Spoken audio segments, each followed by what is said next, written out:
Marqueteando por aí com Dani Santoro.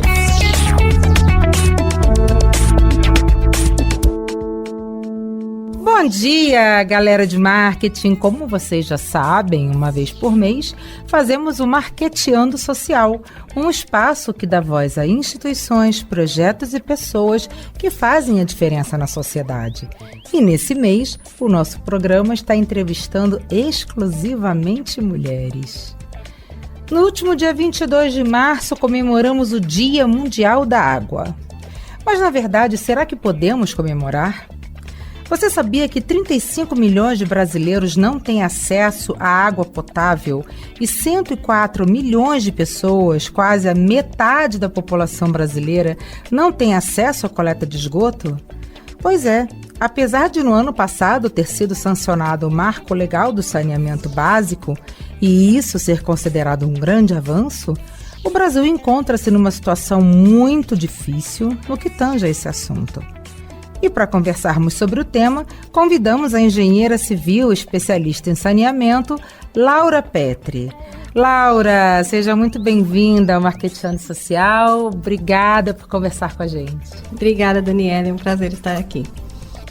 Laura, o novo Marco Legal do Saneamento deve alcançar mais de 700 bilhões de reais em investimentos e gerar por volta de 700 mil empregos no país nos próximos 14 anos. O que o novo marco significa para o saneamento básico brasileiro? O setor de infraestrutura no Brasil, a gente tem saneamento, energia, transporte, né? O saneamento ele foi ficando para trás. Os outros foram todos mais adiantados, já tem uma política muito bem definida e o saneamento foi ficando para trás. Passou da hora da gente ter esse marco, né? Da gente ter esses avanços e isso vai trazer muitos benefícios, seja para a população, seja para o meio ambiente, né? Que também a gente tem essa preocupação. Demais. Então, a gente está muito feliz com o resultado, estamos aí acompanhando... A fase dos vetos, né? Isso, exato. A fase do veto que o presidente vetou uma parte, né? Então, agora os deputados têm que decidir se eles vão aceitar esse veto ou não. Maravilha. Entre as metas do Marco Legal do Saneamento, qual você destacaria como a mais importante, a mais significativa? Então, a gente tem duas metas que são as principais, né? Que é a universalização da água e do esgoto, né? A água, ela tá bem perto já, né? Apesar de, como você mesmo mencionou, ter milhões de pessoas sem acesso à água potável, a quantidade de pessoas sem o esgoto, né? Sem o tratamento de esgoto é também muito grande, né? E o tratamento do esgoto, ele implica em outras coisas, né? Por exemplo, a gente tem muitas doenças, né? Causadas pela falta do tratamento do esgoto. Então, o esgoto a céu aberto, que a gente infelizmente vê essas cenas aí em todo o país, né? Que é muito triste, a gente sempre se comove quando vê aquelas fotos, aquelas filmagens das crianças brincando perto do esgoto. Então, isso é uma questão de saúde pública, né? Total. Tem até uma certa referência que eles fazem, que a cada R$1 que você gasta com saneamento, você economiza 4 com saúde, né? Então, sem dúvida, tem também a questão da água, é importantíssima, mas eu vejo que a questão do esgoto também é muito importante, porque a gente tem uma população maior, né, para atingir aí, para conseguir essa universalização do esgoto também. Maravilha. E com relação ao desenvolvimento sustentável, econômico e social relacionado ao uso da água, de que forma os governos e a sociedade civil podem contribuir? Bom, eu acredito que essa contribuição ela pode vir no engajamento mesmo da população, né? Porque tem muita gente que não entende muito bem, né? O que significa universalização da água, né? O que significa o tratamento do esgoto. Então, a gente precisa contar com essa ajuda, né? Seja do desenvolvimento, seja ajuda de ONG, seja ajuda da própria educação, escola, colégios, né? Trazer mesmo essas comunidades, a gente precisa ter o conhecimento conhecimento das comunidades também, o que realmente precisa, porque cada lugar tem a sua especificidade, né? A gente sabe aqui, por exemplo, em Alagoas, a gente tem as grotas, que ali para tratar o esgoto, para levar água, é um pouco mais complicado. A mesma coisa a favela no Rio de Janeiro. Isso. Também é complicado para você tratar o esgoto, levar água. Então, assim, cada lugar tem a sua especificidade. A região do Amazonas ali, tem toda a população ali ribeirinha. Então, assim, cada lugar tem a sua especificidade que a gente tem que tratar. Então, se a gente não conseguir fazer isso com a ajuda da sociedade, com essa ajuda também do pessoal que trabalha com sustentabilidade, a gente precisa realmente juntar forças para a gente conseguir fazer esse marco aí andar, deslanchar e conseguir trazer todos os benefícios que a gente espera com ele. Maravilha. E como a sociedade pode colaborar para o meio ambiente hídrico? Ah, tem bastante coisa, Daniele. Aí tem bastante coisa, né? Porque assim, a gente tem a nossa parte para fazer, assim como o poder público tem a parte dele, mas nós em casa a gente tem a nossa função também, né? Claro. Então, seja o banho, né? O banho que não pode ser lá muito demorado, seja o consumo consciente mesmo, né? A gente lava a roupa, liga a máquina fica lá trabalhando e aquela água, o primeiro enxágue vai embora. A gente pode pegar aquele primeiro enxágue da máquina, a gente pode armazenar ele para depois lavar o chão. Isso. Podemos fazer isso. A gente pode tomar um banho mais, um pouco não muito demorado, né? A gente pode tomar esse banho. Então, assim, tem muita coisa que a gente pode fazer. Por exemplo, eu vejo, assim, isso é uma coisa que fica na minha cabeça, que eu sempre vejo sistematicamente em qualquer lugar do Brasil que eu tô. Aquela mania que o pessoal tem de estar chovendo. Hoje mesmo estava chovendo. Tinha uma pessoa lavando a garagem. Com a mangueira. Então, a mangueira ligada, a pessoa lá, tipo, né, varrendo o chão, não sei o que, limpando, e a mangueira ligada e chovendo, né? Então, assim, sabe, tem que ter o bom senso também, porque a nossa ideia é que a água não vai acabar nunca, mas ela vai acabar. Se a gente não cuidar, ela vai acabar. Ela é um recurso finito.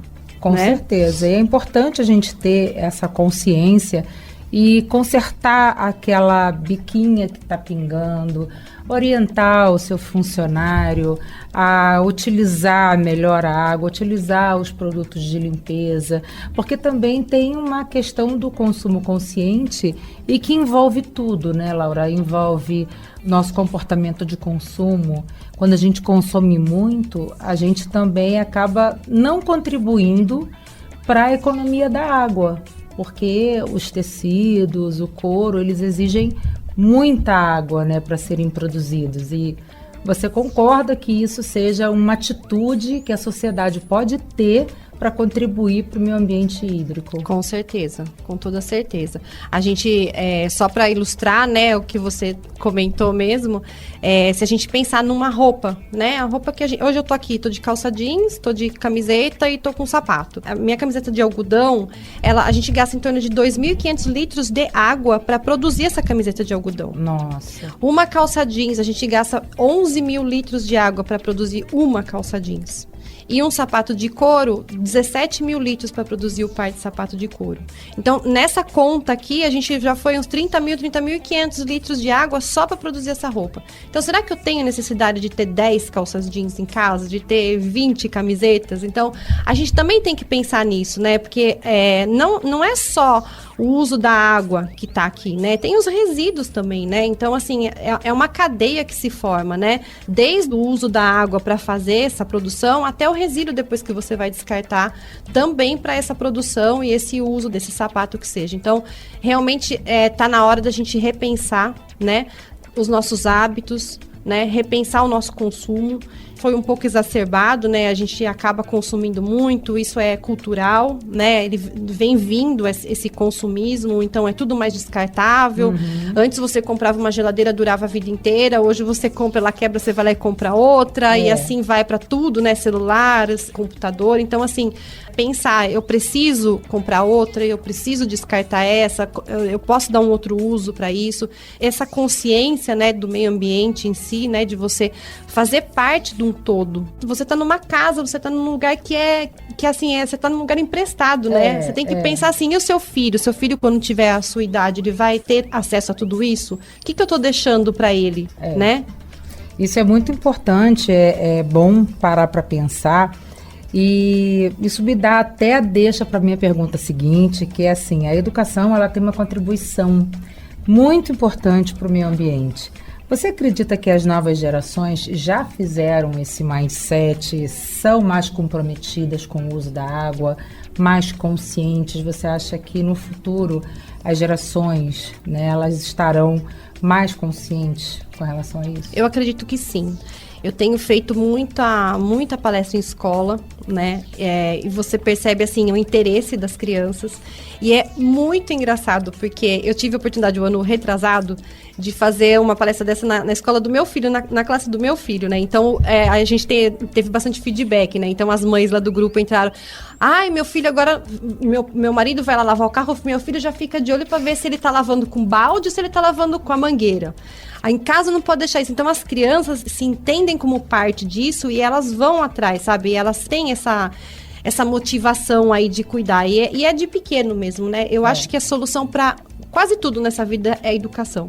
Eu também acho. Eu sempre uso o exemplo do cinto de segurança, né? Quando eu era criança, que eu já sou adulta há um tempinho, quando eu era criança, eu entrava no carro e os meus pais não usavam cinto. Não. Nem eu usava cinto, Não, né? também quando comecei a dirigir não usava cinto. Né? A gente não usava cinto. E aí, conforme foi vindo as regras, as leis, as multas, né? Mas até hoje, se eu entro no carro com o meu pai, eu tenho que falar pro meu pai colocar cinto. E o carro também apita, né? Então tem que colocar cinto. Mas, pai, coloca o cinto. Eu nunca precisei falar isso pro meu filho. Meu filho, ele entra no carro, ele já coloca cinto. Então, isso foi uma mudança, né? Inclusive no banco de trás. Exatamente. Que a gente hoje não usa, ainda assim não usa no banco de trás quando a gente senta. Mas os mais novos já têm essa consciência. Eles se sentem corresponsáveis. Correto. Né, pelo meio ambiente. E além do que a gente já conversou aqui, existem outras atitudes e dicas que a gente pode aplicar no nosso dia a dia, que a gente pode orientar as pessoas com relação ao uso consciente da água, né? E também com relação às indústrias. Como que as indústrias podem fazer estudos para diminuir e usar conscientemente a água nos seus processos? No caso das indústrias, a maioria já tem essa consciência, mas por conta do lado financeiro, né? Eles pagam pelo uso da água. Então, quanto menos água eles retirarem do corpo hídrico, melhor para eles, né? Então, existe todo esse trabalho de fazer reuso da água, de fazer um aproveitamento. Então, as indústrias, elas já têm essa preocupação, assim, intrínseca no trabalho deles, né? Agora, a gente tem várias ações que você pode fazer. Desde, né, como a gente já falou aqui, de aproveitar a máquina de lavar roupa. Vai lavar o carro, lava o carro, mas lava com balde em vez de lavar com a mangueira. Na hora de você limpar a casa, né? Você for lavar a casa, também lava com balde. É eficiente da mesma forma, né? Do que, muitas vezes você vai lavar com a mangueira fica ligada lá, jogando água, aí você vai lá, esfrega de um lado, depois você volta. Não sei o quê. Então, esse tipo de coisa parece que é pouco, mas não é. Né? Então, eu até trouxe um exemplo aqui da torneira mesmo. Você vê aquela torneirinha pingando, aí você olha e fala, não é nada, não sei o quê. Mas um dia que fique um filetinho de água ali, são mais de 1.000 litros de água no dia que vão embora, né? E isso tudo impacta também na conta, né? A conta de água. Depois, às vezes, chega aquela conta, você fala, meu Deus, mas eu consumi tudo isso? Não consumi, vai lá, briga com a casal, briga com a empresa. Não consumi tudo isso. Aí você vai ver, você tem um vazamento oculto dentro de casa. Ou mesmo um vazamento, que você olha, você vê aquela aguinha minando ali da válvula, que seja da descarga, que fica aquela aguinha saindo. Aquilo ali no dia são 1.000 e poucos litros de água. E no fim do mês, imagina, 1.000 por dia. São 30.000 litros que foram embora. E isso impacta e muito no valor da conta, né? E no meio ambiente, principalmente, né? Porque você está criando aí, você está fazendo um desperdício sem necessidade. E muitas vezes as pessoas também não têm consciência do quanto que gasta, né? Então, eu acredito que já tenha passado do tempo da gente acordar para essa questão e fingir que não existe, fingir que a gente não tem problema, fingir que você pode tomar um banho demorado, que não vai ter nenhum problema, vai sim. Num futuro próximo, né, Laura, acho que nos próximos 30 anos, a gente vai ter um problema sério com relação ao uso da água. Não vai ter água para todo mundo, né, Laura? Sim, é isso mesmo. A gente já tem uma demanda muito menor, as chuvas estão cada vez mais escassas, né? Porque não adianta chover, precisa chover no lugar certo e na quantidade certa, né? Então precisa chover no corpo d'água, lá na nascente do corpo d'água, para o corpo d'água vir com bastante quantidade, para você conseguir fazer a sua extração, né, da água, fazer o seu uso da água. Então, se chover, essas chuvas que a gente vê, as famosas chuvas de verão, que chove muito, de uma hora para outra, e chove muito e para, ela não é boa, né? Ela precisa ser uma chuva que ela recarregue mesmo o aquífero, né? E para ter essa recarga do aquífero, precisa de duas coisas. Primeiro, precisa ter o solo, ele precisa ser poroso para essa água entrar mesmo lá no subsolo, entrar no corpo da água. Então, quando você vê uma cidade com muito asfalto, que invariavelmente a gente pensa em São Paulo, né? Aquele mar de asfalto, aquilo é muito ruim, porque não tem para onde a água ir. Né? Escoa, então né? A água ela vai escoar lá para o rio, que já não é mais um rio, né? O Tietê, a gente fala rio, mas não é mais um rio. Então, assim, a água ela não faz essa recarga que é tão importante do aquífero, né? Então, isso é um problema. E assim, ao longo dos anos, a quantidade de chuva está reduzindo. Todo ano a gente escuta, olha, tá chovendo 40% menos, tá chovendo 20% menos. Então, assim, vai chegar uma hora que vai ficar crítico. Já está crítico, né? Mas hoje está crítico, mas mesmo assim a gente consegue, né? E você imagina os hospitais lidando com essa quantidade imensa de pacientes, precisam usar muita água. Você imagina se não houvesse essa oferta toda de água para fazer várias coisas. Laura, adorei a nossa conversa, foi muito legal, agradeço demais a tua presença aqui e volte sempre. Muito obrigada, Daniela, agradeço também, adorei a visita. Galera, muito obrigada pela sua audiência, valeu, e não deixe de seguir o Marketeando por aí no Instagram para saber tudo que rola no mundo do marketing. Até o próximo Marketeando Social, tchau!